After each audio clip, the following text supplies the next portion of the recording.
नमस्कार। Chanakya IAS academy में आपका स्वागत है।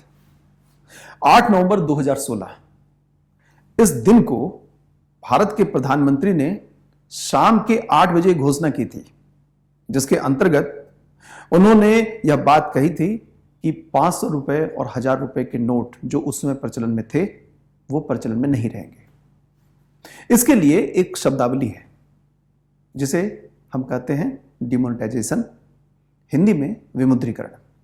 जी हां, अब 500 और 1000 रुपए के नोट को जब प्रचलन से वापस ले लिया गया, मतलब विमुद्रीकरण कर दिया गया, तो फिर नए नोट भी लाए गए और उसमें बड़े मूल्य वर्ग का जो नोट लाया गया वह था 2000 रुपए का। यह 2000 रुपए का नोट फिर से चर्चा में है।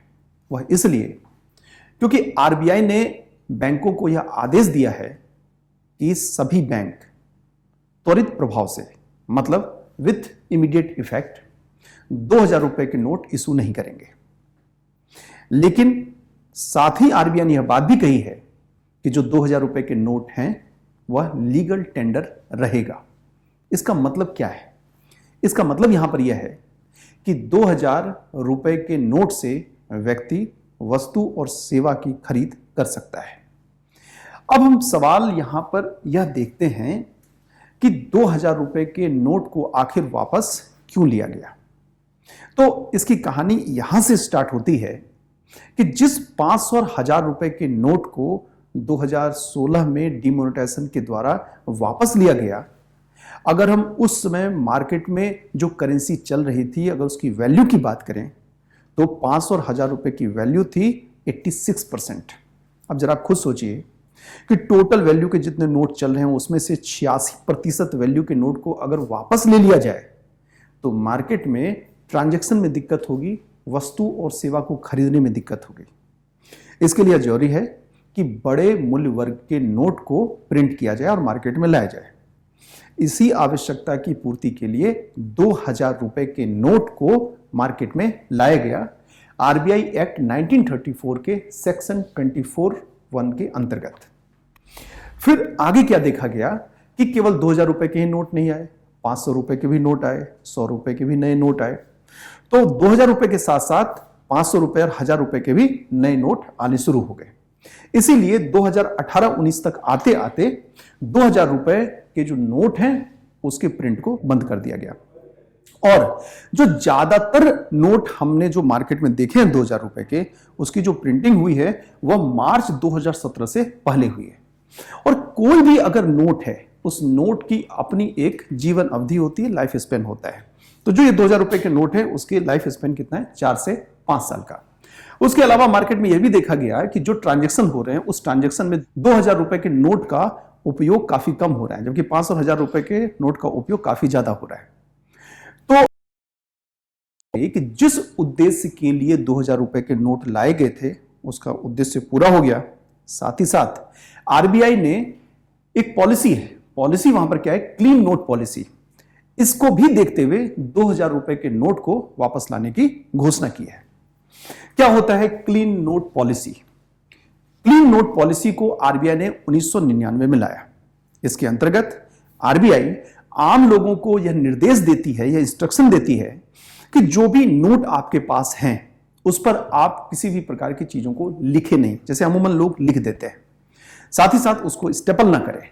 और बैंकों को यह आदेश देती है आरबीआई क्लीन नोट पॉलिसी के अंतर्गत कि बैंक कटे फटे पुराने नोट को वह बदल ले, मतलब जो भी नोट मार्केट में आए वह साफ रहना चाहिए और उस पर सारे के सारे अंक दिखने चाहिए और उस पर किसी प्रकार की कोई भी पेन पेंसिल से चीजें लिखी हुई नहीं होनी चाहिए।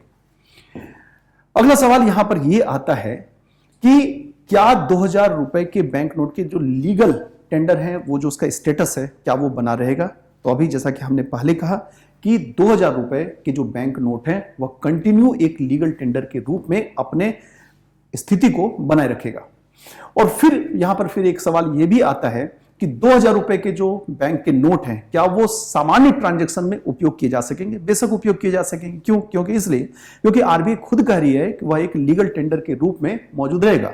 इसका मतलब यह है कि चाहे आप उसको डिपॉजिट करें या ट्रांजैक्शन करें तो उसमें आप उसका प्रयोग कर सकते हैं। हाँ, आरबीआई लोगों से यह आग्रह जरूर कर रही है कि जो भी आपके पास 2000 रुपए के नोट है उसको आपको क्या करना है कि 30 सितंबर 2023 तक या तो उसे आप एक्सचेंज कर लें बैंक से जाकर, और या नहीं तो उसे बैंक में आप डिपॉजिट कर दें।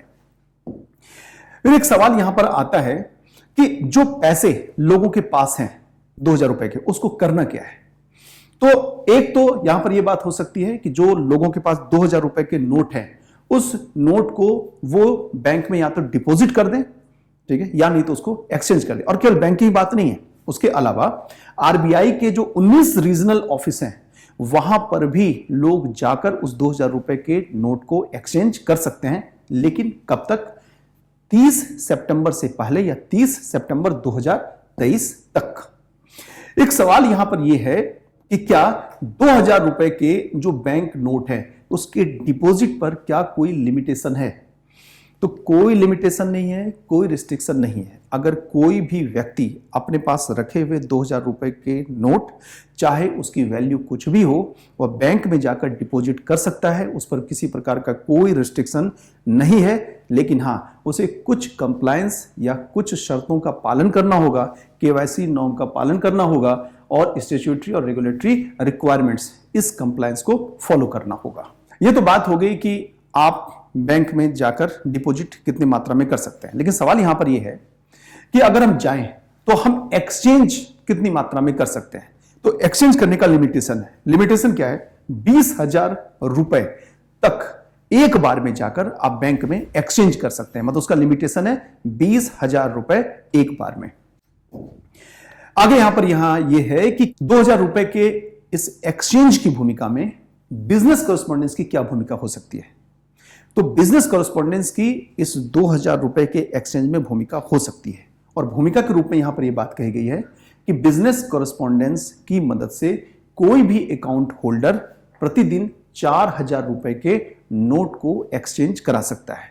यहां अगर मैं बिजनेस कॉरेस्पॉन्डेंस की बात करूं तो बिजनेस कॉरेस्पॉन्डेंस एक बैंक के ब्रांच के आम होते हैं और जनरली वो सर्व या अपनी सर्विस उस क्षेत्र में देते हैं जहां पर कि बैंक मौजूद नहीं होता है, या बैंक तो होता है लेकिन उसकी संख्या ज्यादा नहीं होती है। वहां पर ग्राहकों को वह सुविधा प्रदान करता है और उसमें एक्स सर्विसमैन से लेकर किराना और मेडिकल और जो भी शॉप वगैरह हैं उसके ऑनर भी वो एक बिजनेस कॉरेस्पॉन्डेंस बन सकते हैं। अब अगला सवाल यहां पर यह है कि 2000 रुपए के इस नोट के एक्सचेंज या डिपॉजिट करने की यह जो प्रक्रिया है इसकी शुरुआत कब से होगी। तो इसकी शुरुआत की घोषणा की गई है 23 मई 2023 से। वह इसलिए क्योंकि इस प्रकार की प्रक्रिया को आरंभ करने के लिए बैंक को कुछ अनिवार्य पहले से ही व्यवस्था करनी पड़ेगी। इसीलिए तुरंत विद इमीडिएट इफेक्ट इन्होंने करके 23 मई 2023 से इस प्रक्रिया को प्रारंभ करने के लिए आरबीआई के द्वारा बैंकों को निर्देश दिए गए हैं। फिर यहां पर यह बात हो रही है कि क्या 2000 रुपए के नोट को बदलाने के लिए क्या उस पर्टिकुलर बैंक में आपका अकाउंट होना जरूरी है। ऐसा कुछ भी नहीं है। एक ब्रांच जहां पर आपका अकाउंट नहीं है वहां भी कोई व्यक्ति जाकर 2000 रुपए के नोट को एक्सचेंज कर सकता है। फिर यहां पर यह बात कही जा रही है कि मान लें कि अगर किसी व्यक्ति को 20,000 रुपए से ज्यादा की जरूरत है बिजनेस पर्पस के लिए, फिर उसे क्या करना है।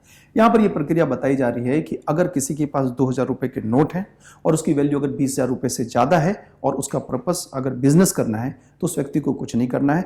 उस 20,000 रुपए से ज्यादा के नोट को बैंक में जमा कर देना है और फिर उतनी ही मात्रा के अमाउंट को अपने अकाउंट से उसे विड्रॉ कर लेना है। क्या इस एक्सचेंज की प्रक्रिया में किसी प्रकार के फी लगने की बात कही गई है। तो किसी भी प्रकार के फी लगने की बात इसमें नहीं है। साथ ही साथ यहां पर यह भी बात कही जा रही है कि 2000 रुपए के नोट को बदलवाने की इस प्रक्रिया में जो सीनियर सिटीजन हैं या जो दिव्यांग हैं उनके लिए क्या स्पेशल व्यवस्था, प्रोविजन, प्रोसीजर बैंक को करना पड़ेगा। तो यहां पर यह बात भी कही है कि हर एक बैंक को यह इंस्ट्रक्शन दिया गया है कि इस 2000 रुपए के नोट के एक्सचेंज और डिपॉजिट की प्रक्रिया में विशेष ध्यान रखा जाए, जो सीनियर सिटीजन है उनका, साथ ही साथ जो दिव्यांग हैं उनका भी। अब यहां पर सवाल यह है कि उनका क्या होगा जिनके पास 2000 रुपए के नोट रखे हुए हैं और उस 2000 रुपए के नोट को वो ना तो डिपॉजिट करते हैं ना ही उसे एक्सचेंज करते हैं। आरबीआई का यहां पर यह कहना है कि ऐसा लोगों को नहीं सोचना चाहिए। वह इसलिए नहीं सोचना चाहिए क्योंकि 4 महीने की एक लंबी अवधि लोगों के पास है लोग इस 4 महीने की लंबी अवधि में अपनी सुविधा के अनुसार अपने निकट के किसी ब्रांच में जाकर 2000 के नोट को वो एक्सचेंज कर सकते हैं, या नहीं तो अपने अकाउंट में जाकर वो उसको जमा कर सकते हैं। इसीलिए इसमें ना तो एक्सचेंज करने की और ना ही जमा करने की किसी प्रकार की कोई असुविधा की बात नहीं होनी चाहिए, जो कि अमूमन डिमोनेटाइजेशन के समय में देखा गया था। साथ ही साथ यहां पर यह बात हो रही है कि अगर मान लें कि इस 2000 रुपए के नोट के एक्सचेंज या जमा करने में बैंकों की तरफ से अगर कोई दिक्कत आती है तो फिर क्या करना है। तो उसमें यह बताया गया है कि अगर इस तरह की कोई भी शिकायतें हैं कस्टमर के पास तो कस्टमर क्या करे। तो सबसे पहले वो कस्टमर करे क्या कि जो संबंधित बैंक है उस संबंधित बैंक में जाकर शिकायत दर्ज करे। शिकायत दर्ज करने की तिथि से लेकर 30 दिनों तक के भीतर अगर उसका निपटान नहीं होता है या शिकायत का निपटान तो होता है लेकिन उससे अगर ग्राहक संतुष्ट नहीं है तो फिर वह शिकायत लेकर जा सकता है। कहां पर? Complaint management system portal. किसका पोर्टल? वो आरबीआई का पोर्टल है, और आरबीआई ने इस पोर्टल को लाया है इंटीग्रेटेड ओम्बुड्समैन स्कीम RBIOS 2021 के अंतर्गत। तो इस प्रकार हमने इस वीडियो में यह देखा कि आरबीआई के द्वारा हाल ही में जो 2000 रुपए के नोट की एक्सचेंज या बैंक में डिपॉजिट करने से संबंधित घोषणा की गई है, उससे संबंधित कौन कौन से प्रश्न अमूमन आम लोगों के मन में उठ सकते हैं। तो हमने उन प्रश्नों और उससे संबंधित उत्तर की व्याख्या इस वीडियो में की है। इसके साथ ही इस वीडियो को ही समाप्त करते हैं, फिर मिलेंगे नई जानकारी के साथ। नमस्कार। Don't forget to like, share and subscribe to our channel and press the bell icon to never miss an update.